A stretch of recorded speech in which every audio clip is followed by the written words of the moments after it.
Hey everybody, welcome to Cooking Companion TV. I'm Jenna Edwards and I'm here to demonstrate Southern biscuits. Give this video a thumbs up if you like it. Biscuits are such a comfort food to me because it gets me talking to my family more. I text my parents and my aunts with pictures, and I use them for troubleshooting when I hit a snag. It's really fun to get everyone's input on how they remember Mama doing it and how they do it now. Each family has their own way of making biscuits, and it usually just involves the grandmother just mixing things together and just until they come together how they were supposed to. There's no measurements involved. Maybe one day we can hope to get there, but for now, I have a recipe that works pretty good using buttermilk. And I have a workaround if buttermilk for some reason isn't an option for you. Biscuits are a quick bread, which means there isn't any rising or proofing involved. We can mix things together and have it in the oven in about 20 minutes once you get the hang of it. The technique I'm showing you today makes tender biscuits that are sturdy enough to be a little sandwich. We'll measure out our baking powder, baking soda, and salt, and then measure out the flour. You may have heard to use a scale when baking, and that's because some flours weigh more than others, depending on a number of factors, which can affect the chemical reactions that occur in baking. So, weighing the flour ensures you're getting the exact amount of dry ingredients. For instance, the recipe I'm using says to measure 2 cups of flour or 10 ounces. So here, 2 cups of flour measure 9.9 ounces, which is pretty close. Sometimes it isn't. I just need to add a couple pinches of flour to get us to 10 ounces, and we're good to go. I like using my food processor for doughs like this, especially because I have a kneading blade. It's a little shorter than the regular chopping blade, and it's also not as sharp. So I'll whisk together the dry ingredients and add 4 ounces of very cold butter. Now, I stick mine in the freezer when I know I'm about to make biscuits. You can use the grating attachment to grate the butter into smaller pieces, or you can cut it into very small pieces. If you aren't using a food processor, you'll definitely need to freeze your butter and use a cheese grater to get it into really small pieces. In the next step, we'll combine this very cold butter with the dry ingredients until it looks like sand or cornmeal. This is, again, easy in the food processor. It's fun and a little messy if doing by hand. You'll have to get your hands in there and just start mixing the flour and the butter together and twisting it between your fingers until it comes together and again looks like cornmeal. And then we'll pour in the buttermilk. Again, super easy in the food processor. We'll let the processor go until the dough pulls away from the sides of the bowl. What you see here is where it almost needs to be. It's still a little wet. The dough should be cleaning the sides of the bowl as it comes around. If mixing by hand, you'll mix with a wooden spoon or something stiff like that until the dough pulls away from the bowl and it gets tough, like hard work tough, really hard work. The dough will be sticky and stretchy, but it'll pretty much stick to itself, again, making the sides of the bowl clean.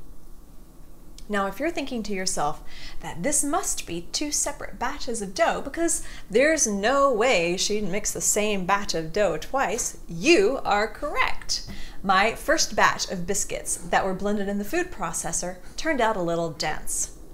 I suspect it's because I didn't blend it well enough.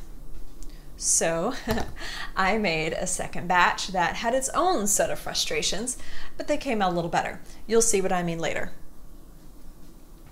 So prep an area to fold the dough and disinfect a flat surface, dry it, and sprinkle some extra flour. It's okay to be generous here. Now place your dough in the flour. This dough here is the batch from the food processor that I took out too early. You can see that it's sticky, but I shouldn't have to pull it out in pieces like this. This is the dough I stirred by hand. Actually, I started it in the food processor, and then the motor gave out and I had to finish it by hand. But at least it's one cohesive piece. My fingers can get in it without little bits of wet dough getting stuck on them. Now, using a flat hand, gently push the dough into a roundish rectangle and then fold it, push it out, and fold it again about 8 times. I usually fold until I don't feel any more sticky spots. And if I do, I sprinkle a little flour or drag the dough into some flour and keep folding and patting gently. We really aren't looking to knead hard and activate the gluten. We're just folding and spreading out more than pushing.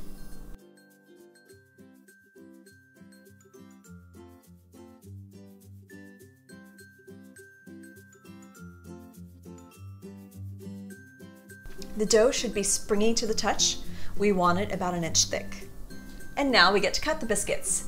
I use a Bon Maman jam jar because it's the closest thing I have to a biscuit cutter, and it works well enough.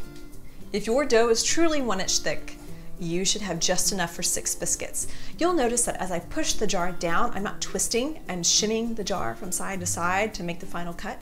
I don't know why it's not good to twist, it's just what I've been told. I'm also using cast iron because I can't imagine using anything else, but a cookie sheet or any oven-safe dish would do.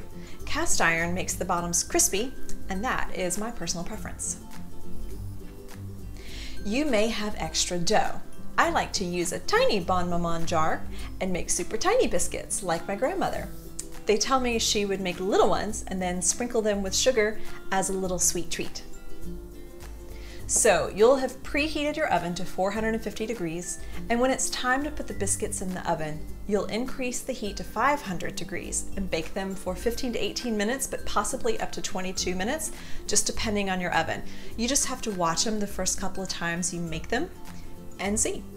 The top should be browned just ever so slightly. And when they come out of the oven, y'all, they're irresistible. I grew up eating them open-faced with just more butter melted onto them and then drizzled with some honey or maple syrup. The key to good biscuits is to make them often, shucks, so you get comfortable with the process and it gets quicker and better. You might also get fatter. For the buttermilk workaround, I recommend using it if you can find it. If you think you won't use it enough to justify buying a small carton, you can freeze the extra buttermilk for future biscuits or other buttermilk recipes. Just freeze it in 1 cup or ½ cup servings. You can use regular full fat milk though. You don't need the baking soda. Don't add vinegar to regular milk thinking you can make buttermilk. Just use regular milk. All right, everyone, if you have biscuit memories, please share them in the video comments. Get the full recipe and directions at Cooking Companion TV. Click on my photo to subscribe to this channel and click on the recommended video for more demonstrations just like this. I'm Jenna Edwards and thanks for watching.